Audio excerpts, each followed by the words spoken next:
Shalom, selamat sore Bapak Ibu saudara yang dikasihi dalam Tuhan. Shalom, haleluya, puji nama Tuhan. Ini saat yang baik di mana kita akan menerima berkat daripada Tuhan. Tapi terlebih dahulu kita akan memberikan kepada Tuhan pujian yang terbaik. Ialah Dia Allah yang kita tinggikan akan memberkati kita semua sore hari ini. Kita akan berdoa. Tuhan Yesus, kami datang kepadamu, kami mengucap syukur Tuhan buat kebaikan dan kemurahan-Mu yang Kau nyatakan dalam kehidupan kami. Satu perkara yang ada di hati dan pikiran kami. Kami ingin terus selalu memberikan yang terbaik bagi Engkau.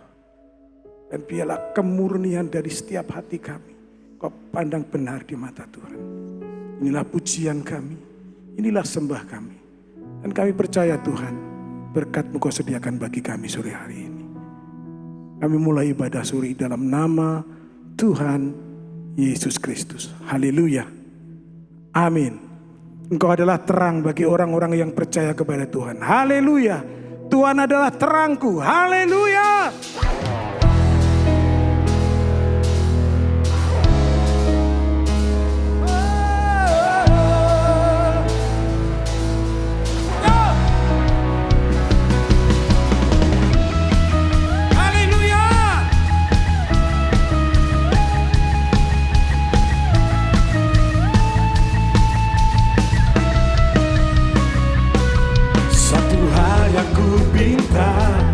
Ini yang ku ingini, berada dekatmu, saksikan kemurahanmu.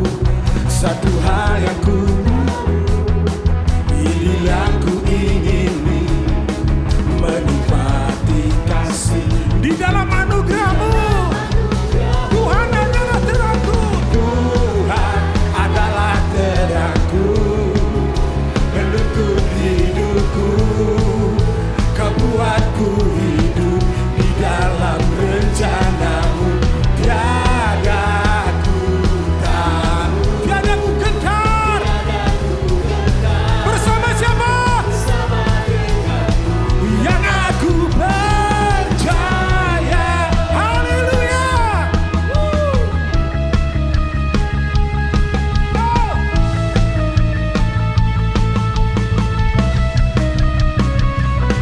Satu hal yang ku pinta, ini yang ku ingini, Berada dekat-Mu Tuhan.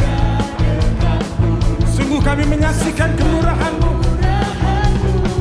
satu hal yang ku tahu, ini yang ku ingini, Menikmati kasih di dalam anugerah-Mu. Haleluya. Tuhan adalah terangku, Yo. menuntun hidupku. Kau buatku hidup di dalam rencana-Mu. Tiada ku tahu, Tiada ku gentar. bersama denganmu aku percaya. Tuhan adalah terangku, menuntun hidupku. Kau buatku hidup di dalam rencana-Mu. Tiada ku tahu, Tiada ku gentar. bersama denganmu yang aku percaya. Haleluya. Yeay. Yeay. Haleluya.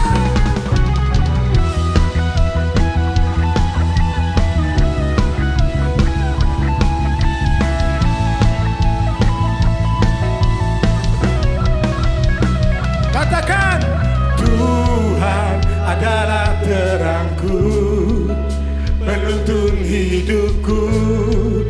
Kau buatku hidup di dalam rencana-Mu. Tiada ku tahu, tiada ku gentar. bersama denganmu. Yeay. Ya. Tuhan adalah terangku, Ya. menuntun hidupku. Kau buatku hidup di dalam rencana.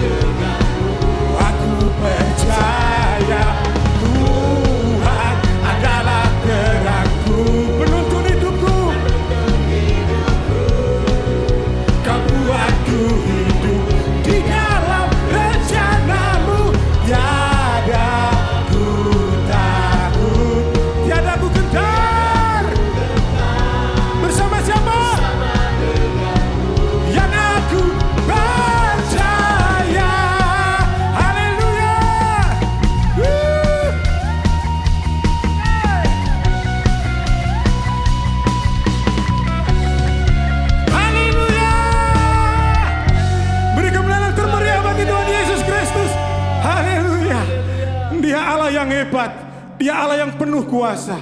Engkau yang terhebat.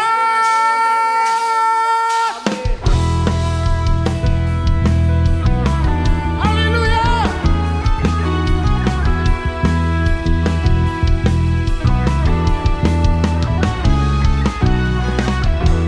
Berkuasa di bumi di surga,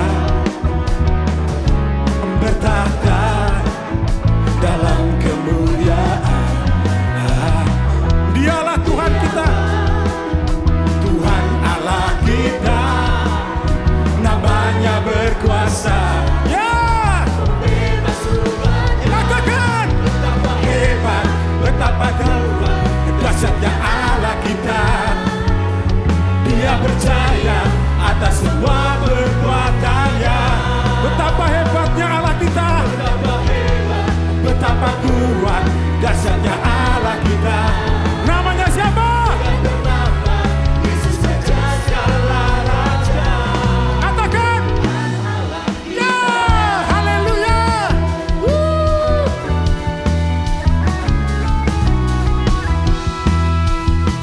Dia yang berkuasa di bumi dan di surga. Berkuasa di bumi di surga, bertahta dalam kemuliaan.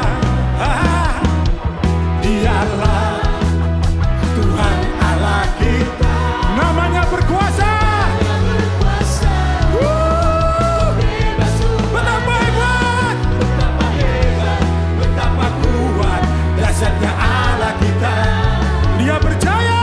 Percaya akan semua perbuatannya. Katakan. Betapa hebat, betapa kuat dahsyatnya Allah kita. Dia ternama.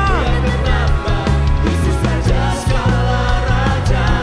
Sekali dikatakan dia hebat. Betapa hebat, betapa kuat dahsyatnya Allah kita. Dia percaya atas semua perbuatannya. Lagi katakan. Betapa hebat, betapa kuat dahsyatnya Allah kita. Namanya siapa? Yesus Raja segala raja. Di antara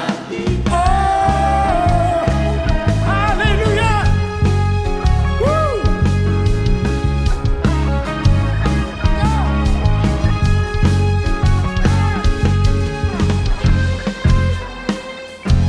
Kehebatan dahsyat Tuhan. Haleluya.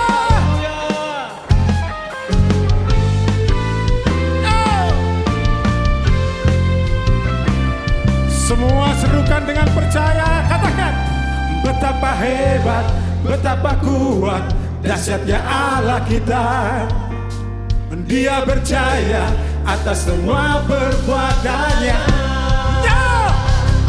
Betapa hebat, betapa kuat dahsyatnya Allah kita.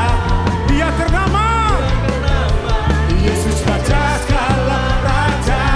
Betapa hebat. Betapa hebat, betapa kuat dahsyatnya Allah kita. Dia percaya atas semua perbuatannya. Betapa hebat. Betapa kuat dahsyatnya Allah kita. Dia ternama. Yesus Raja segala raja, Tuhan Allah kita. Katakan sekali lagi. Tuhan Allah kita. Haleluya.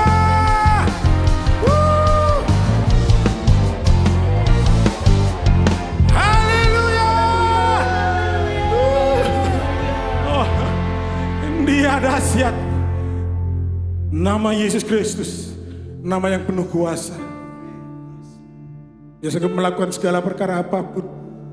Memang benar dia Allah yang hebat. Dia Tuhan yang kuat. Dan kami datang kepadamu sekarang Tuhan. Di hadapan Allah yang Maha Kudus.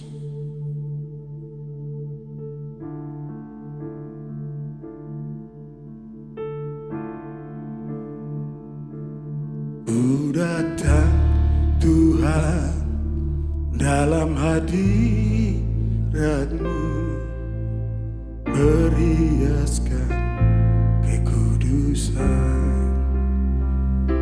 Seluruh surga sujud menyembah-Mu. Ku tersungkur dan berseru, ku datang Tuhan dalam hadirat-Mu, berhiaskan kekudusan. Seluruh surga dan bumi sujud menyembah-Mu. Ku tersungkur dan berseru, Kudus, kuduslah, kuduslah Tuhan Allah semesta alam. Kudus, ya Tuhan yang kudus, kuduslah Tuhan. Surga bumi menyembah.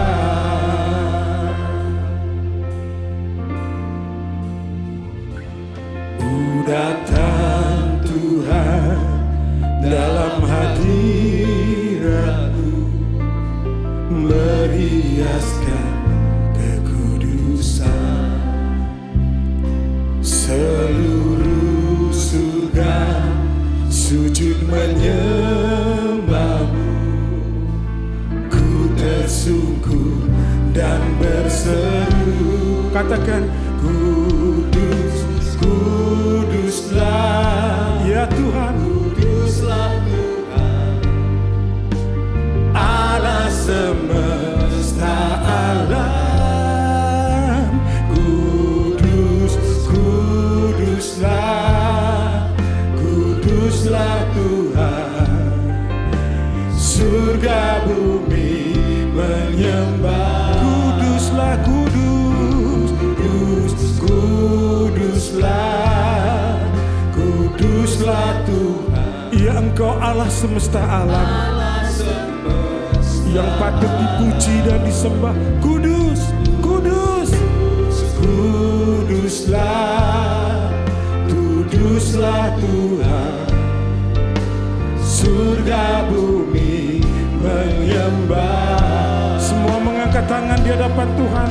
Kudus, kudus, kudus, kudus, kuduslah, kuduslah Tuhan. Ya Allah semesta alam, Allah semesta alam. Kudus, kudus, kudus, kuduslah, kuduslah Tuhan. Surga bumi menyembah.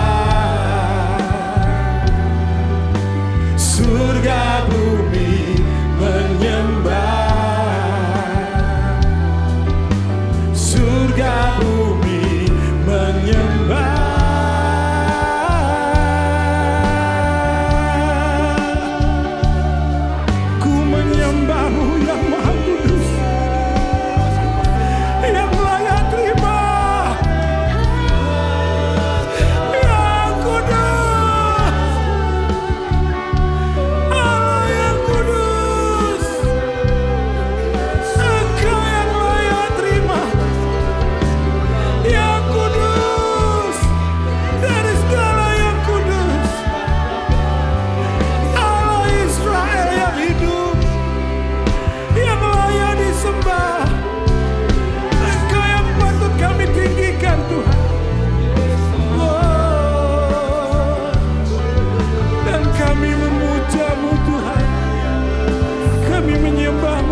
kami semua sedang menghadap Tuhan. Kalau sebentar kami mendengar firman-Mu, biar kami terima dengan kegentaran, dengan roh takut akan Tuhan. Karena tiap perkataan-Mu pasti terjadi. Terima kasih Bapa di sorga. Terimalah puji-pujian yang sudah kami angkat untuk meninggikan Tuhan, untuk memuliakan nama-Mu. Dan biar Engkau mencium bau yang harum ini. Berkenanlah ya Tuhan. Terima kasih. Berkati umat-Mu yang sebentar mendengarkan firman-Mu. Kami pohonkan doa kami dalam satu nama di atas segala nama, Tuhan Yesus Kristus. Semua kita yang percaya berkata bersama, amin. Shalom teman-teman sekalian. Hari-hari ini kita mendengar berita yang hampir tiap hari tentang komplain seluruh dunia terhadap Israel. Ya, saudaraku, memang kenapa bisa begitu? Bahkan banyak negara mengutuk. Dan kita anak-anak Tuhan, saya katakan, saudaraku, kita harus belajar menjadi orang yang mengenal firman. Bukan hanya, saudaraku, wah kasihan, wah gimana ya supaya menang. Saya tidak berdoa begitu. Saya berdoa supaya Israel bertobat. Mengapa? Karena mereka sampai sekarang belum mau menerima Tuhan Yesus. Dan inilah yang menyedihkan. Padahal ini bangsa pilihan. Ya, Tuhan punya janji dengan nenek moyang mereka. Tapi sayang, mereka menolak. Justru penyelamat, Mesias yang mereka nanti-nantikan, itu sudah datang, tapi ditolak. Dan Tuhan menubuatkan, memberitahu apa yang akan terjadi di hari-hari yang akan datang. Salah satunya judul ini, Israel menjerit kesakitan. Sekarang saja sudah melihat bagaimana Israel itu diserang kanan kiri, makin banyak yang menyerang dan makin banyak orang yang netral dulu sekarang juga marah, ya toh? Kenapa? Karena ya ada satu kebandelan juga dari bangsa ini yang tidak mau menerima Tuhan Yesus. Itu sebab utamanya. Nah, salah satu peristiwa setelah rapture, buah sulung gereja, saya tulis di atas pojok kiri, setelah rapture, ya, buah sulung ini bukan semua gereja Tuhan diangkat. Hanya sebagian yang sudah dewasa diangkat. Maka terjadilah proses Israel akan menjerit kesakitan. Hal ini dilambangkan dalam Wahyu 12 sebagai seorang perempuan yang berdiri di atas, ya saudaraku, matahari, lalu di kepalanya itu ada 12 bintang dan ada bulan, ya. Lalu dia berpakaian namun kesakitan karena sedang hendak melahirkan. Ya. Saudaraku, jadi Israel digambarkan seperti itu. Seperti wanita yang sakit bersalin hendak melahirkan. Melahirkan siapa?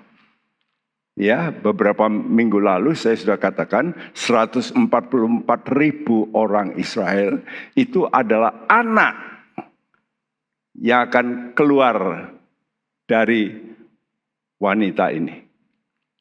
Dan itu menggambarkan buah sulung Israel. Ya, justru waktu mau melahirkan itu sakit. Ya. Nah, saudaraku, kenapa bisa sakit? Ini karena perbuatan antikris. Dan antikris, musuh Israel ini selalu disebut sebagai musuh dari utara. Dan memang utara itu ada sesuatu rahasia.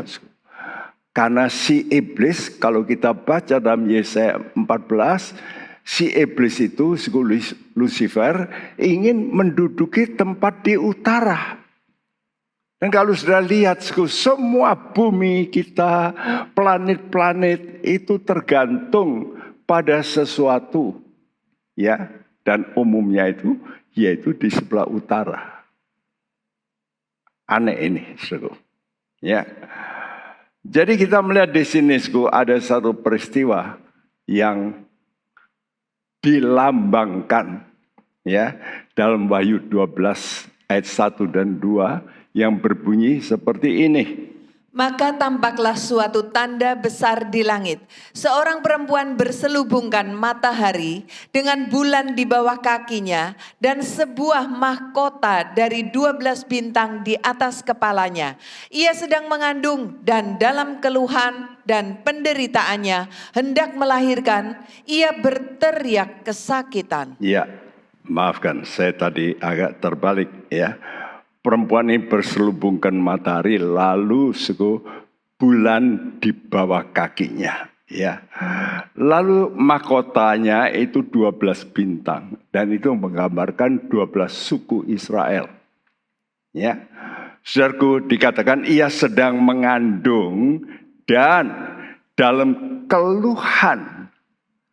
Keluhannya kenapa? Karena penderitaan, hendak bersalin. Ia berteriak kesakitan.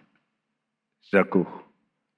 Jadi akan lahir yaitu gereja yang terdiri dari umat Israel. Tapi sayangnya tidak keseluruhan. Karena itu anaknya bukan wanita ini. Ya, yang menggambarkan yang akan lahir ini. Jadi saudaraku, akan muncul buah sulung Israel yang menjadi gereja, tapi bukan satu bangsa. Satu bangsa ini baru bertobat nanti waktu terjepit, waktu mereka mengalami aniaya, waktu mereka sudah banyak mati, baru mereka mau bertobat. Sayang, sampai sekarang Israel itu masih belum mau bertobat. Nah, jadi umat Israel itu digambarkan sebagai seorang perempuan hendak bersalin. Ya. Dan ini diulang-ulangi dalam perjanjian lama. Dan kita sudah menerangkan kenapa mereka ini mengalami sakit bersalin. Karena tidak mau menerima Yesus sebagai Mesias. Itu kuncinya. Waktu Yesus datang menjadi manusia, wow, mereka bahkan tua-tua, bahkan Herodes mau membunuh Yesus. Ya, namun setelah buah sulung nanti terangkat, Israel mengalami celaka. Nah, ini sudah dinubuatkan dalam kitab Mika. Saya sudah terangkan ini dulu kenapa ada buah sulung, ada buah susulan. Ada pemetikan sulung, first fruit. Tapi ada yang namanya buah susulan. Nah, coba kita baca Mika 7 ayat 1 sampai 2. Celaka aku, sebab keadaanku seperti pada pengumpulan buah-buahan musim kemarau, seperti pada pemetikan susulan buah anggur. Iya, orang Israel celaka karena keadaannya seperti pada pemetikan susulan. Terus? Tidak ada buah anggur untuk dimakan atau buah ara yang kusukai. Nah, ini bahasa Indonesia. Tidak ada buah anggur untuk dimakan atau buah ara yang kusukai. Dalam bahasa Inggris dikatakan, there is no cluster to eat. My soul desired the first ripe fruit. Jadi tidak ada gugusan buah yang kami makan, namun sebenarnya jiwaku itu merindukan yang disebut buah sulung. Jadi sebetulnya orang Israel tentu rindu kalau bisa diangkat lebih dulu, ya. Tapi mereka celaka ini. Jadi ini bagian orang-orang yang tertinggal. Terus Orang saleh sudah hilang dari negeri dan tiada lagi orang jujur di antara manusia. ya, jadi sungguh jelas orang-orang yang tertinggal itu nanti akan berkata seperti ini. Seperti orang Israel yang nanti menjadi pemetikan susulan. Celaka, ya. Jiwaku menginginkan buah sulung. Ya, my soul desired the first ripe fruit. Jiwaku menginginkan, tapi aku nggak bisa. Kenapa? Ya karena nggak siap. Nah, karena itu kita ini harus berhati-hati, ya. Jaga kondisi rohanimu. Apa gunanya kamu mungkin diberkati secara materi, tapi rohanimu tidak kudus. Ini harus menjadi templakan bagi kita. Jeritan Israel berkata, celaka aku, diulangi lagi. Kalau kita baca dalam perjanjian lama, seringkali digambarkan seperti perempuan yang sedang mengandung. Ya, dan ini menubuatkan kalau kita baca Yeremia pasal 4, nanti saudara baca ya dari awal Yeremia pasal 4 terus sampai ayat yang kita baca ini. Tapi saudara mesti baca dalam satu perikop. Pasal 4 awal-awalnya. Dan jelas di situ diterangkan tentang nanti ada musuh dari utara. Dan kata dari utara ini bahkan sudah ditegaskan oleh Tuhan dalam kitab Nabi Yeskiel, ya, nama dari antikris yang diberi nama Gog. Nah, seringkali ini pun banyak yang menafsir salah. Perang Gog Magog. Saya kalau mendengar beberapa penafsir Gog Magog, ya, lalu saudaraku, mereka nggak ngerti Gog Magog ini ada Gog saja, tapi ada istilah Gog Magog, ya. Kalau bicara Gog itu pribadi, yaitu antikris, dan itu dapat kita baca dalam Yeskiel 38. Orang ini memang sudah diketahui oleh Tuhan sebelum muncul. Bahwa nanti akan muncul seorang pelawan Israel. Yaitu antikris. Yang diberi nama Gog.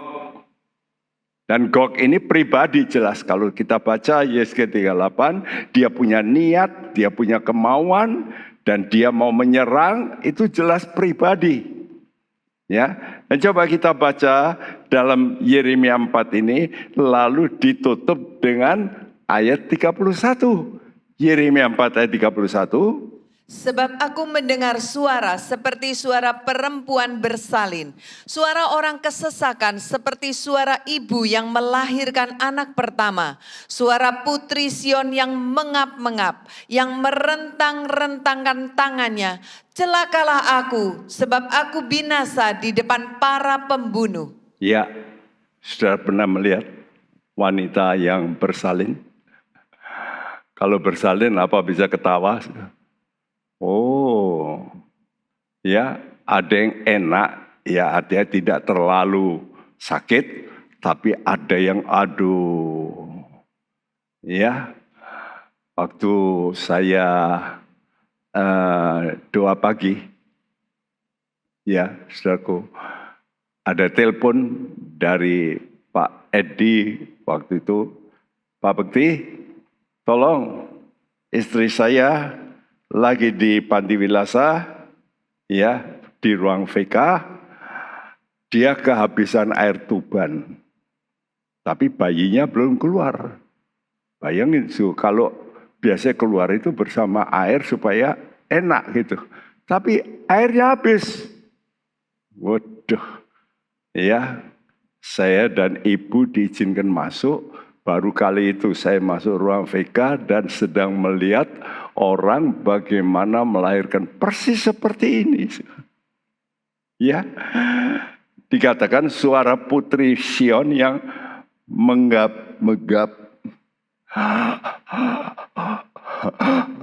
Gitu ya, suku. Dan waktu itu saya melihat diikat tangannya karena air tubannya habis dan lalu keringatnya berketal-ketal, masih nempel, keringat itu seperti jagung. Betul-betul, jadi tidak mengalir, tapi bulat-bulat gitu. Wih, banyak sekali. Dia sampai, ya orang Jawa bilang ngececer gitu, sampai. Nah, waktu saya lihat itu, aduh, sakit ya. Karena itu banyak perempuan takut. Lalu, lebih baik sesar. Sebetulnya sesar itu kan tidak baik, ya. Operasi. Coba sudah lihat di sini, suara Putri Sion yang mengap-mengap, yang merentang-rentangkan tangannya. Berontak. Kesakitan. Celaka aku. Kenapa celaka? Sebab aku binasa di depan para pembunuh. Wow. Jadi jelas Israel nanti akan alami pembantaian ulang. Apa yang sudah terjadi dulu, Holocaust, ini akan terjadi lagi, mengerikan. Ya, ini paling mengerikan nanti. Ya. Dan coba kita baca lagi, Yeremia 30 ayat 6 sampai 7. Cobalah tanyakan dan selidiki, adakah laki-laki melahirkan? Mengapakah setiap laki-laki kulihat tangannya pada pinggangnya seperti seorang perempuan yang melahirkan? Mengapakah setiap muka berubah menjadi pucat? Hai, alangkah hebatnya hari itu, tidak ada taranya. Itulah waktu kesusahan bagi Yakub, tetapi ia akan diselamatkan daripadanya. Hai, alangkah hebatnya hari itu, tidak ada taranya. Dengar, nanti sudah baca juga dalam Matius 24 dikatakan, nanti akan terjadi siksaan yang besar yang belum pernah terjadi, belum pernah.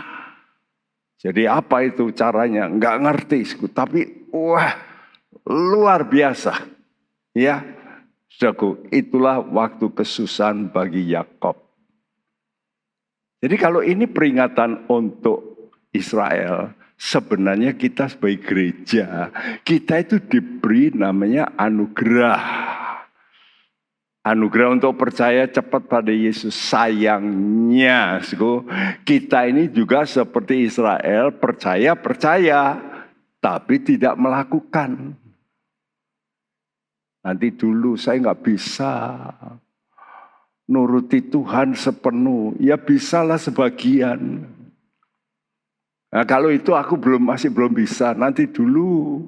Ya terserah, ya. Saya tiap kali itu rasa kalau saudara ini nggak mau nurut sepenuh, nanti baru kalau sudah terjadi baru, iya ya dulu kok nggak mau,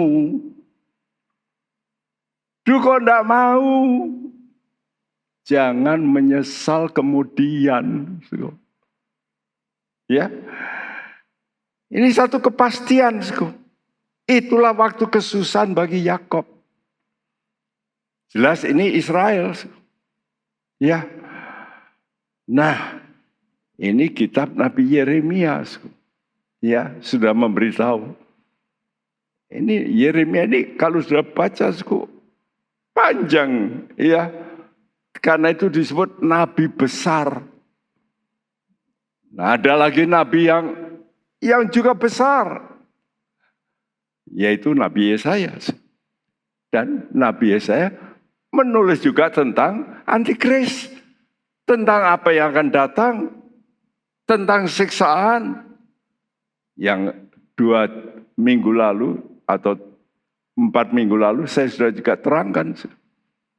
Ya, coba sekarang kita baca Yesaya 26 ayat 16 sampai 17. Ya Tuhan, dalam kesesakan mereka mencari Engkau. Ketika hajaranmu menimpa mereka, mereka mengeluh dalam doa. Seperti perempuan yang mengandung, yang sudah dekat waktunya untuk melahirkan. Menggeliat sakit, mengerang karena sakit beranak. Demikianlah tadinya keadaan kami di hadapan-Mu, ya Tuhan. Ya Tuhan, sayangnya dalam kesesakan mereka mencari Engkau. Nah, waktu enggak sesak, tidak cari. Inilah kebanyakan orang seperti ini. Karena itu saya harap saudara yang mau dengar firman Tuhan, saudara dengar, tapi seringkali masih menunda untuk taat. Dan taat itu memang saudara mesti memotong keinginanmu. Engkau mesti menyangkal diri dan pikul salib. Dan umumnya kita tidak mau di situ. Ya. Dan ini juga dialami oleh orang Israel. Mereka punya nabi. Sampai sekarang mereka percaya Yesaya itu nabi yang hebat. Yeremia nabi yang hebat. Ini masih ada dalam kitab Taurat mereka.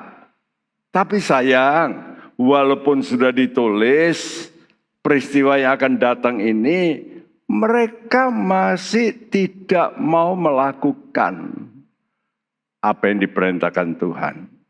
Ya, jadi saya tuliskan yang biru ini. Kalau para nabi sudah bernubuat, maka nubuatnya pasti terjadi. Tapi sayangku, Israel tidak mau menuruti para nabi ini.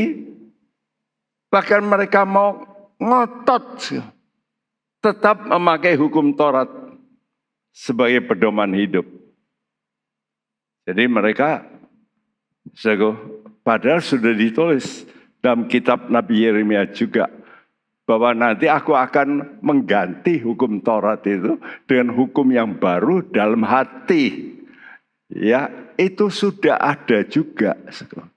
Kalau mereka baca dengan baik kitab Nabi Yeremia ini. Nah, karena berkeras memakai hukum Taurat, Israel ini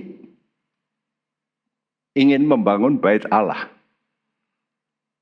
Dan bait Allah yang akan dibangun ini akan berada pada situs di mana yang sekarang sedang menjadi pertentangan besar.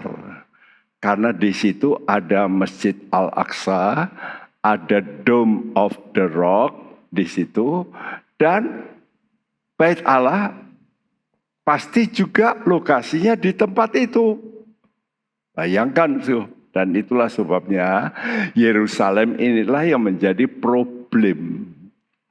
Tidak ada kota di dunia seperti Yerusalem. Yang apa? Yang mengalami serangan-serangan berkali-kali. Saudara kalau membaca Yerusalem, ternyata pernah diserang, runtuh, bangun, runtuh, bangun. Itu ya diserang itu jumlah penyerangan 50-an kali. Coba ada enggak di dunia ini satu kota yang diserang sampai 50-an kali? Ada enggak? Enggak ada. Kecuali Yerusalem. Ya. Kenapa, Karena namanya saja sudah Yerusalem. Salem itu artinya damai. Harus diperintah oleh Raja Damai, yaitu Yesus yang punya hak.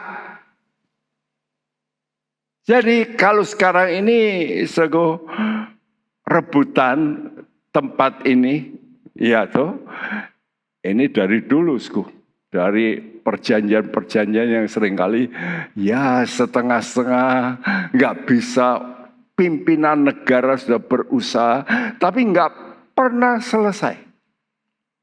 Tidak pernah. Ya. Dan mereka, orang Israel, ingin kembali ke hukum Taurat. Karena itu, waktu beberapa tahun ini, orang Israel dapat menemukan lembu merah yang total, secara total merah. Nggak boleh ada satu rambut putih pun, nggak boleh. Dan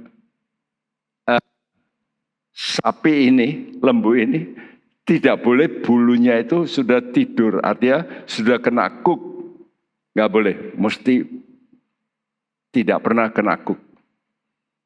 Ya, dan ternyata sekarang sudah ada. Karena lembu merah ini salah satu yang disyaratkan dalam bilangan, ya, pasal 19 untuk penyucian orang Israel. Kalau mereka najis, maka abu dari lembu merah ini untuk penyuciannya. Karena itu waktu tour guide saya, seorang Israel, kami masuk ke Dome of the Rock, dia nggak mau masuk. Saya tanya kenapa? Enggak. Kenapa? Saya nggak boleh. Kenapa nggak boleh? Najis nanti. Karena kami masih belum ada untuk penyucinya, lembu merah. Oh, ya, jadi mereka ini ngotot.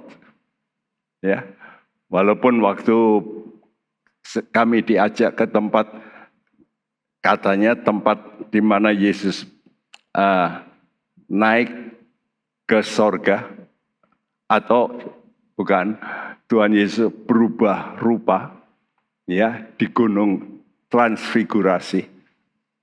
Kami berdoa untuk bangsa ini. Dan kami nangis semua. Tuhan, buat mereka bertobat. Lalu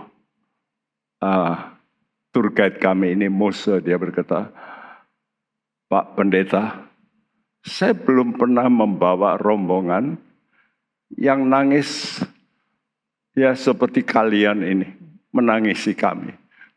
Mereka datang ketawa-ketawa semua. Nggak pernah menangisi kami. Ya saya harap supaya bagaimana kami ini sangat prihatin dengan bangsa ini yang belum mau terima Yesus.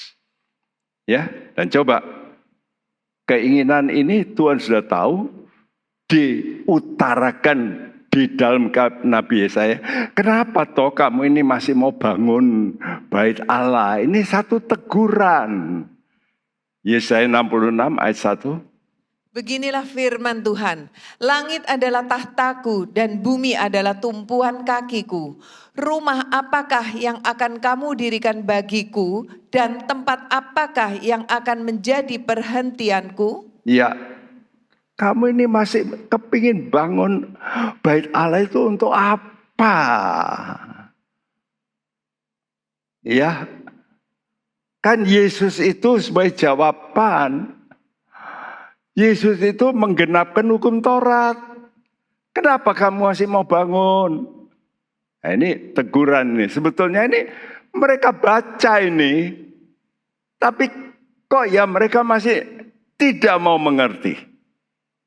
Karena itu saya tuliskan. Peringatan sudah diberikan via nubuat Nabi Yesaya. Dan mereka mengakui Yesaya ini seorang nabi. Tapi mereka tidak mau menuruti. Nah inilah yang disebut hati mereka degil. Yesaya berkata mereka itu buta, degil, umatku binasa karena tidak berpengetahuan. Tuh, mereka orang pintar, penemu begitu banyak ya temuan-temuan hebat di dunia. Termasuk apa yang kita pakai sekarang semua. Ya, alat-alat komunikasi, handphone saudara, coba saudara pakai handphonemu, engkau yang punya Android, begitu saudara buka, nanti akan ada tulisannya Meta. Meta itu apa? Meta itu ya seperti Google itu, kelompok itu yang menemukan.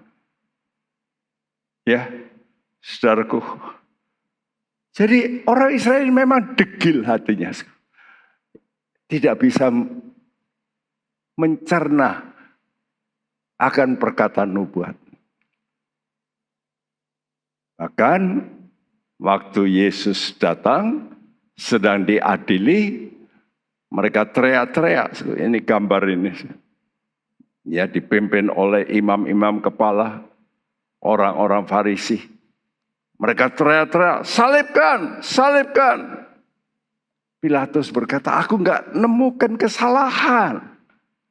Salibkan. Ya, enggak, aku tidak mau nanggung. Aku cuci tangan. Oke, kamu cuci tangan, darahnya kami tanggung. Ini ucapan. Karena itu saya tuliskan teriakan imam-imam kepala dan tua-tua umat Israel atas tawaran pengorbanan Yesus. Yesus itu Allah jadi manusia. Itu kan kuncinya. Kenapa mereka membunuh Yesus? Karena mereka tidak mau mengakui Yesus itu Allah. Kamu manusia kok. Kami tahu anak tukang kayu. Kenapa kamu menyebut Allah? Enggak, kami enggak mau. Loh, justru ini pengorbanan. Jadi Israel menolak tawaran penebusan Tuhan. Sayang. Ya. Jadi kenapa kok menolak? Ya itulah awal dosa. Sombong. Mungkin kita merasa, kalau saya enggak loh bro, saya enggak sombong. Loh, sombong apa tidak itu siapa yang menentukan? Tuhan. Sombong itu kalau sudah dengar firman Tuhan, tidak mau taat, itu sombong. Engkau masih berkata nanti dulu. Ya itu kan sombong. Ya, sombong itu dimulai di mana? Dimulai dari pribadi seorang malaikat. Nah ini bukan malaikat biasa. Malaikat yang disebut kerub. Yang diurapi. Ini dekat dengan Tuhan ini. Pemimpin pujian para malaikat. Nanti sudah baca Yeskiel 28. Ya, tubuh dari malaikat ini penuh dengan alat-alat. Makanya pemusik-pemusik dunia itu hebat. Karena mendapat inspirasi dari tokohnya. Ya, iblis. Nah, tapi sayang malaikat ini ingin menyamai Allah. Lalu dibuang oleh Tuhan, dilempar menjadi yang disebut setan. Kata setan itu artinya pelawan, adversary. Dan juga disebut iblis, diabolos, bahasa Grekanya, penuduh, ya, pemfitnah. Jadi kalau saudara suka fitnah-fitnah, ya itu iblis. Ya, kalau saudara masih suka melawan firman Tuhan, itu setan. Mana Tuhan kadang-kadang ngomong sama Petrus, minggir kamu setan. Kenapa? Ya karena Petrus, Tuhan kata aku nanti akan disalib. Oh jangan Tuhan, setan pergi. Bagi manusia, kesombongan itu berawal dari ketidaktaatan. Ya, kenapa? Ya karena makan buah pengetahuan. Aku tahu. Lalu Tuhan kasih tahu, apa toh pengetahuan ini? 1 Korintus 8 ayat 1 berkata, tentang daging persembahan berhala kita tahu, kita semua mempunyai pengetahuan. Pengetahuan yang demikian membuat orang menjadi sombong, tetapi kasih membangun. Nah, hati-hati. Penting nggak pengetahuan? Penting. Tapi mesti ada keseimbangannya. Makanya manusia itu punya jiwa, tapi perlu ada spirit. Ya, saudaraku, spirit ini yang harus ngontrol jiwa kita. Pengetahuan penting nggak? Penting. Tapi kalau sudah mengejar pengetahuan terus, bahkan pengetahuan Alkitab, pengetahuan teologia, tapi saudara tidak punya kasih, saudara itu pasti jatuh dalam kesombongan. Dan orang sombong itu nggak ngerti loh, kalau dia itu sombong. Ya nanti kalau cerita, saya ini sudah S3, sudah S7 dan sebagainya. Ya. Jadi perhatikan pengetahuan tanpa kasih. Kasih itu apa? Kasih itu ketaatan pada firman. Kalau kita tahu banyak, tapi tidak menambah kasih, ini nanti nggak seimbang. Ini seperti mobil. Kalau nggak balance, jalan nanti ya bannya makan separuh dan semacam itu. Jadi kalau kita ini makin pinter, tapi kasih kita tetap saja, kita jadi sombong. Nah sombong ini variasinya artinya bisa bermutasi ya. Itu apa? Mementingkan diri sendiri. Itu bentuk kesombongan. Iri hati itu bentuk kesombongan. Dua ini. Jadi kesombongan ini variasinya bisa mementingkan diri sendiri, lalu iri hati. Dan roh-roh semacam ini sekarang menghinggapi banyak orang. Ya, kenapa orang bunuh diri? Karena mementingkan diri sendiri. Aku lagi susah, gak senang. Wes mati aja. Mereka gak mikir kok. Orang tuanya yang nanti akan nangis. Oh gak peduli. Saya merasa gak enak kok. Nah, ini mementingkan diri sendiri. Juga merebut harta orang. Ya. Lalu nakal, korupsi, membuat bon palsu. Itu kan mementingkan diri sendiri. Ya. Nah, waktu Yesus lagi diadili, ada beberapa yang sangat menentukan sebetulnya bisa dilepas. Siapa itu yang pertama? Pilatus. Dia yang menetapkan. Dia itu ditetapkan sebagai pimpinan. Ya, coba kita dengarkan apa yang dikatakan dalam Injil Matius. Ia memang mengetahui bahwa mereka telah menyerahkan Yesus karena dengki. Ya, Pilatus tahu kenapa mereka menyerahkan Yesus. Karena dengki. Jadi Pilatus itu tahu. Karena itu kalau sudah tahu, tapi tidak memutuskan benar, ikut tanggung jawab. Jangan cuci tangan seperti Pilatus. Aku nggak mau tahu. Kenapa? Karena istrinya memperingatkan. Pak, tadi malam aku mimpi loh tentang orang itu. Lalu dia berpesan pada suaminya. Pak, jangan nyampuri loh. Ini orang benar. Aku tadi malam, waduh, mimpi yang menakutkan. Ini orang benar, kamu jangan ikut-ikut. Nah, ini jelas kok, istrinya sudah memperingatkan, tapi dia cuci tangan.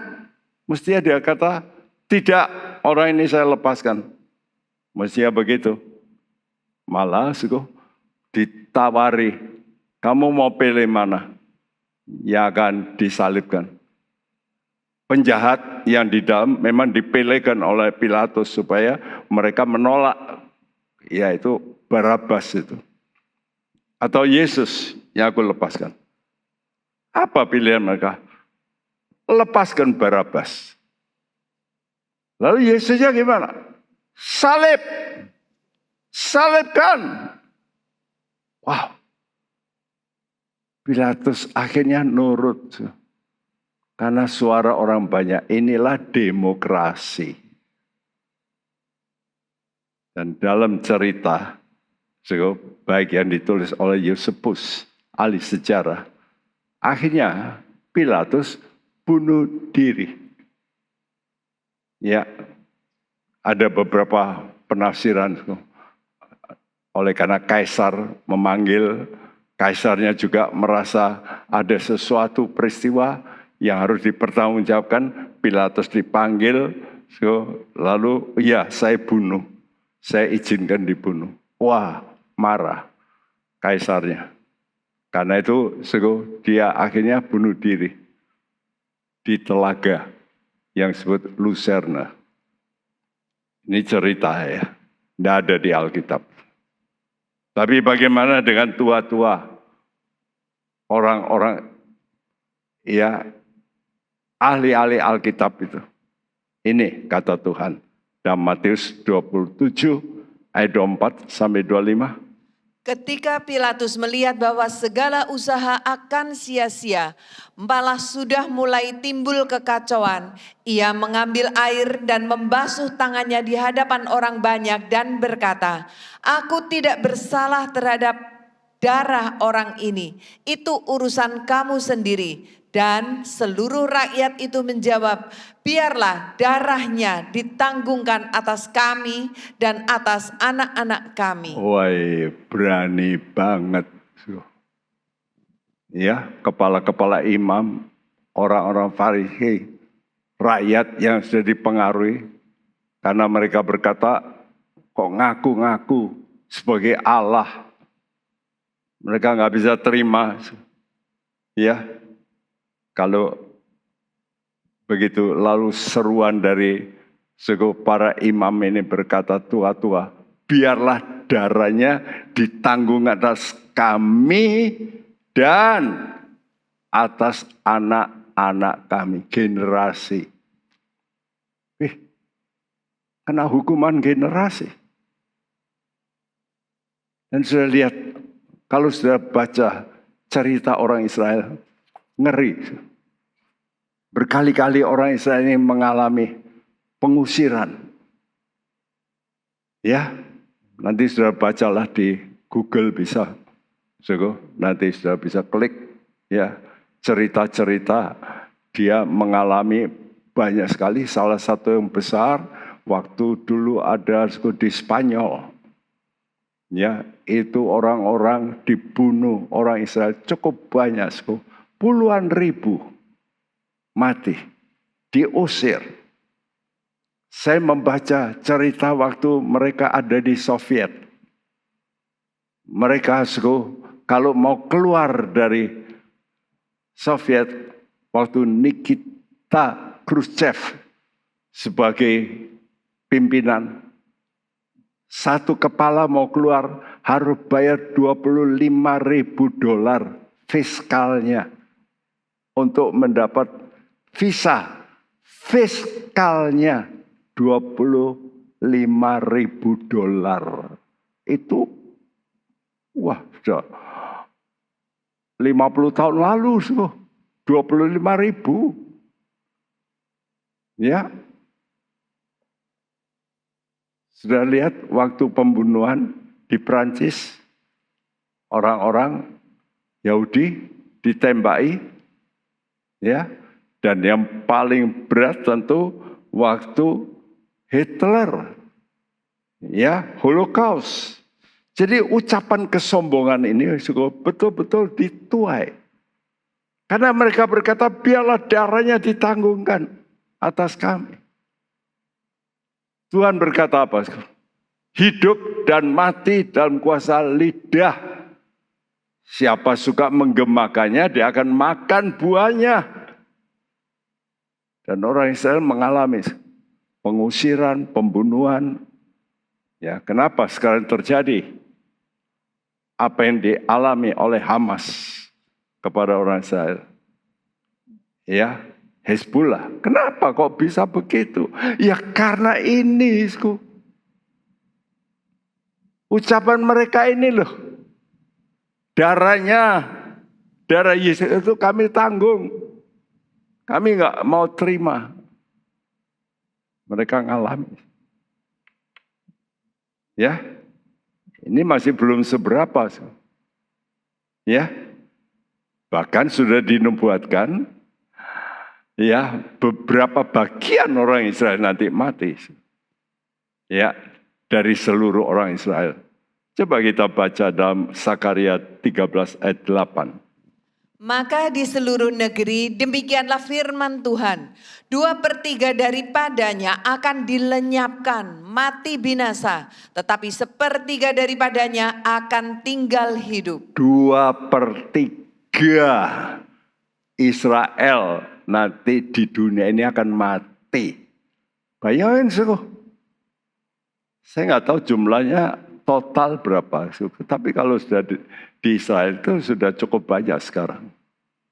Di Amerika paling banyak, jadi aneh ya. Orang Israel itu di luar negeri lebih banyak daripada di dalam negeri. Ada negara yang begitu? Nggak ada. Ya, di Amerika paling banyak. Di Perancis masih banyak, mendekati ya 600.000. Ya, waktu Holocaust berapa yang mati? Catatan sejarah berkata 6 juta manusia.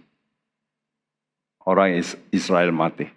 Nanti saudara boleh melihatlah foto-foto Holocaust ya. Perlu, kadang-kadang sudah lihat bagaimana mereka dibawa di kereta api.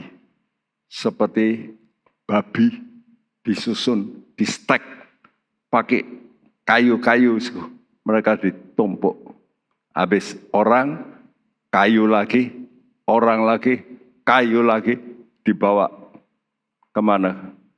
Tempat untuk pembunuhan. Masuk kamar asap, ya, asap racun, ya, dan terbunuh 6 juta.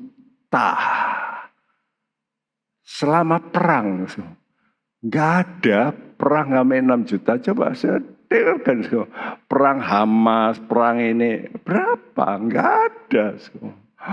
Perang Vietnam dulu ya dengan Amerika tidak sampai 1 juta, nggak sampai. Tapi Israel mati 6 juta. Dan lebih ngeri nanti 2/3 yang mati. Tapi Tuhan itu baik.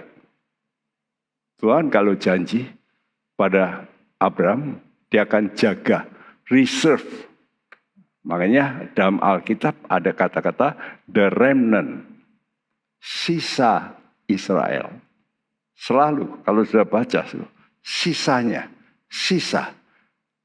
Karena itu kita harus juga menjadi orang Kristen yang begitu. Banyak orang Kristen. Tapi kita jangan menjadi orang Kristen kebanyakan. Kita harus menjadi orang yang remnant.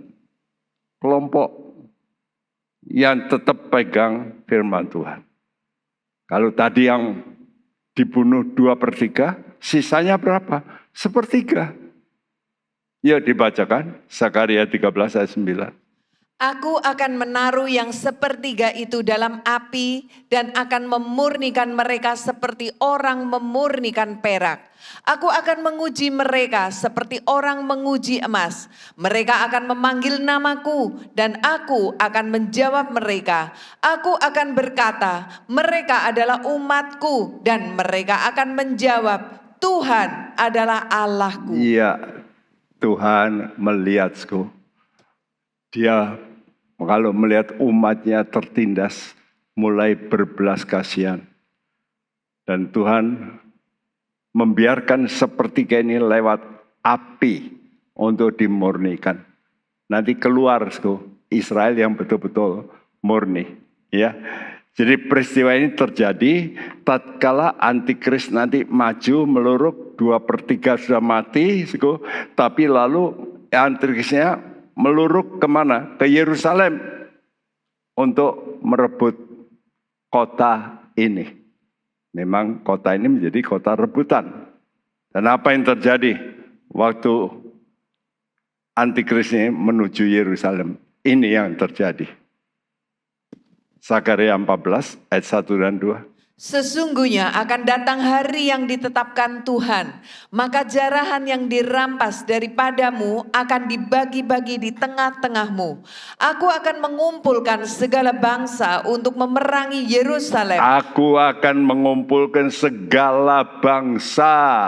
Perhatikan, untuk memerangi Yerusalem. Jadi nanti semua bangsa ini akan meluruk ke Yerusalem untuk menghajar Israel. Terus Kota itu akan direbut, rumah-rumah akan dirampoki, dan perempuan-perempuan akan ditiduri. Setengah dari penduduk kota itu harus pergi ke dalam pembuangan, tetapi selebihnya dari bangsa itu tidak akan dilenyapkan dari kota itu. Wah, inilah janji Tuhan, inilah kebaikan Tuhan. Jadi waktu sudah tinggal sepertiga, dan sepertiga itu pun lalu sekarang di Yerusalem, ya, separuh penduduknya sudah disandera, separuh perempuan diperkosa, setengah penduduk itu harus pergi dalam pembuangan, itu ada jadi sandera, selebihnya tidak akan dilenyapkan. Nah, inilah Tuhan itu punya namanya providensia, menjaga orang-orang yang betul-betul mau nurut sama Tuhan. Termasuk orang Israel ini, kelompok ini. Ini yang sering disebut sisa Israel. Sehingga Tuhan berkata, walaupun jumlahnya seperti pasir, tapi hanya sisanya saja yang diselamatkan. Ya, jadi sisa Israel ini nanti akan memanggil nama Tuhan. Bahkan mereka melihat Yesus yang waktu itu menampakkan diri, aku Mesiasmu. Waktu mereka melihat Yesus seperti Saulus waktu melihat Yesus, ya, apa yang terjadi? Sakaria 12 ayat 9 dan 10. Maka pada waktu itu aku berikhtiar untuk memunahkan segala bangsa yang menyerang Yerusalem. Aku akan mencurahkan roh pengasihan dan roh permohonan atas keluarga Daud dan atas penduduk Yerusalem, dan mereka akan memandang kepada Dia yang telah mereka tikam dan akan meratapi Dia seperti orang meratapi anak tunggal, dan akan menangisi Dia dengan pedih seperti orang menangisi anak sulung. Ya, satu kali bangsa ini nanti akan melihat Yesus mendekati keruntuhan mereka. Mereka melihat Yesus menampakkan diri, dan Yesus menunjukkan tangannya yang masih berlobang supaya mereka lihat, ini aku. Ya, dan waktu mereka melihat itu, mereka lalu berkata, yes, Engkau Tuhan, Engkau Mesias. Maka Tuhan lalu turun berperang. Seperti yang dinyatakan dalam Sakaria 14 ayat 3 sampai 5. Kemudian Tuhan akan maju berperang melawan bangsa-bangsa itu seperti Ia berperang pada hari pertempuran. Pada waktu itu kakinya akan berjejak di Bukit Zaitun yang terletak di depan Yerusalem di sebelah timur. Bukit Zaitun itu akan terbelah dua dari timur ke barat.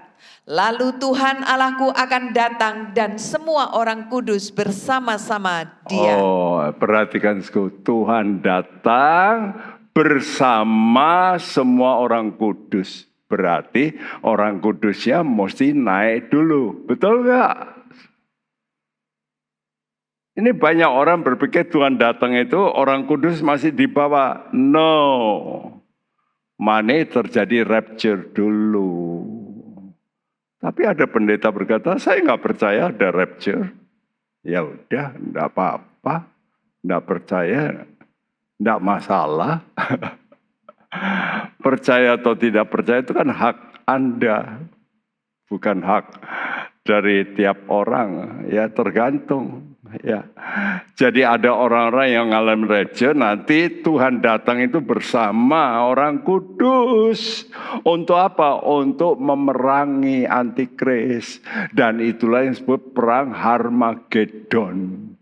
Jadi kalau sekarang banyak hamba Tuhan juga berkata, wah ini nanti terjadi perang dunia ketiga. Saya berkata tidak. Kenapa? Karena perang nanti akhir itu bukan perang dunia ketiga. Tapi perang yang disebut perang Harmagedon. Antara Allah dengan saleh-salehnya turun dari sorga melawan antikris dengan pengikutnya yang menyerbu ke Israel. Saudara yang pernah ke Israel pasti kadang-kadang dibawa, tidak semua ya rombongan, dibawa ke satu daerah dan ditunjukkan ini loh nanti tempatnya Armageddon. Satu padang luas. Jadi mereka pun tahu, orang Israel juga tahu. Tapi aneh, orang Israel tidak mau terima Yesus. Mereka tahu akan terjadi perang Armageddon, tahu. Tapi tetap tidak mau terima Yesus. Karena itu, saya memberikan firman Tuhan ini supaya saudara berdoa. Berdoa supaya kita berdoa bagi orang Israel yang mau terima Yesus. Bertobat. Dan berdoa bagi diri kita. Supaya kita ini jangan seperti orang Israel. Bandel. Berdoa supaya kita ini bisa nurut. Berdoa supaya juga ya keluarga Anda yang masih belum mau dengar firman Tuhan itu bertobat. Terima Yesus sekarang bukan hanya sebagai penyelamat saja, tapi sebagai raja. Ya. Jadi kalau raja kita mesti suka sembahyang, menyembah. Kita mesti hormat. Kita mesti juga memberikan persembahan-persembahan. Raja itu terima upeti. Kita pun harus begitu menyembah Tuhan dengan sungguh-sungguh. Besar dan ajaib segala pekerjaanmu.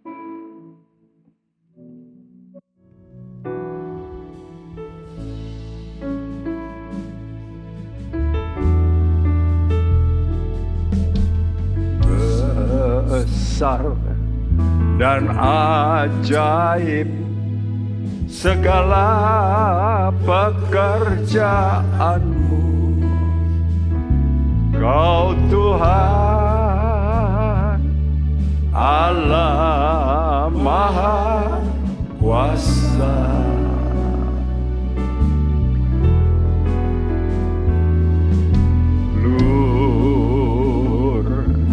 Dan mulia rancangan dan kehendak-Mu.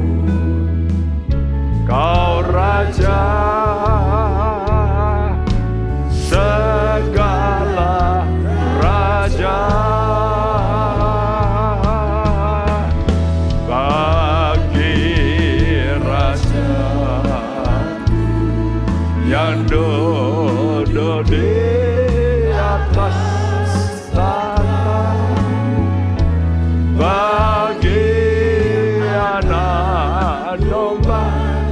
segala pujian dalam kemuliaan memerintah selamanya. Kau yang berkuasa,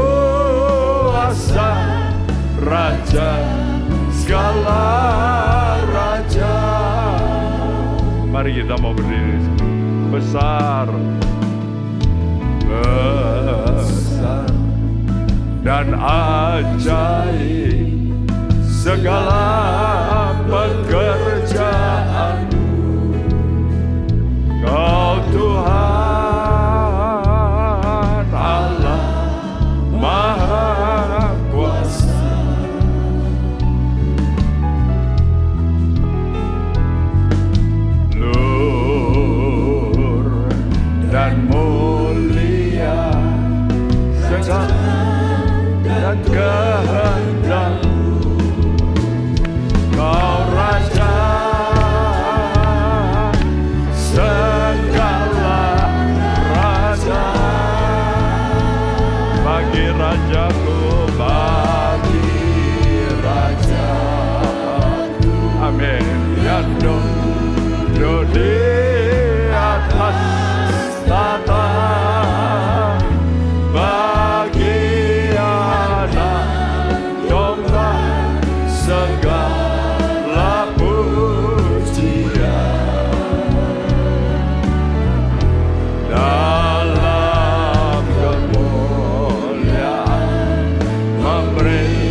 memerintah selamanya. Kau yang berkuasa.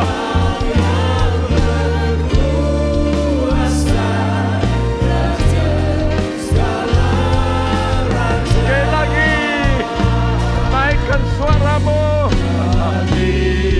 Rajaku yang duduk di atas tahta, bagian domba segala pujian. Dalam kemuliaan pemerintah selamanya.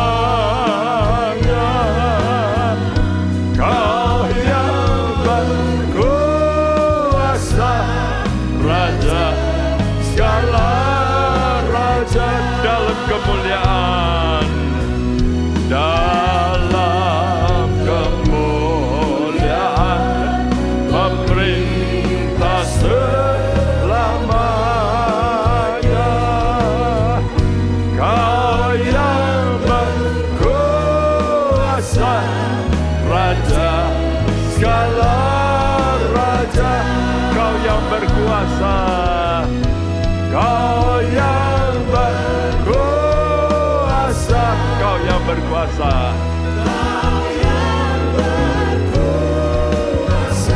Kau yang berkuasa.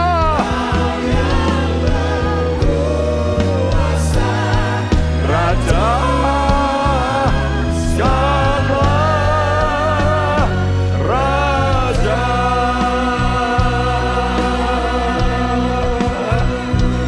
Sembah Dia, angkat suaramu, tinggikan Tuhan. Engkau Raja kami.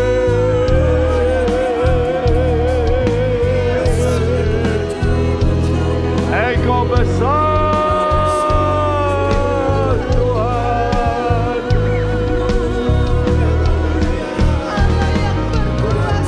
Kami puji.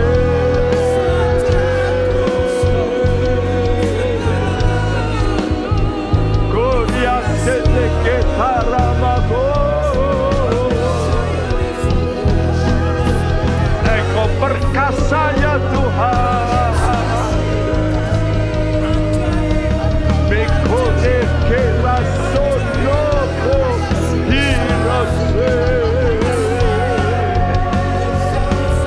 Kuasamu mengalir, bangkitkan anak-anakmu.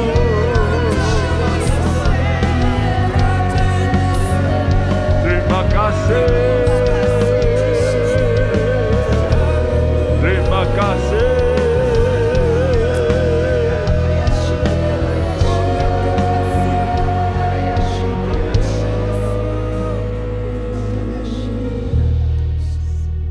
Janjimu selalu ya dan amin.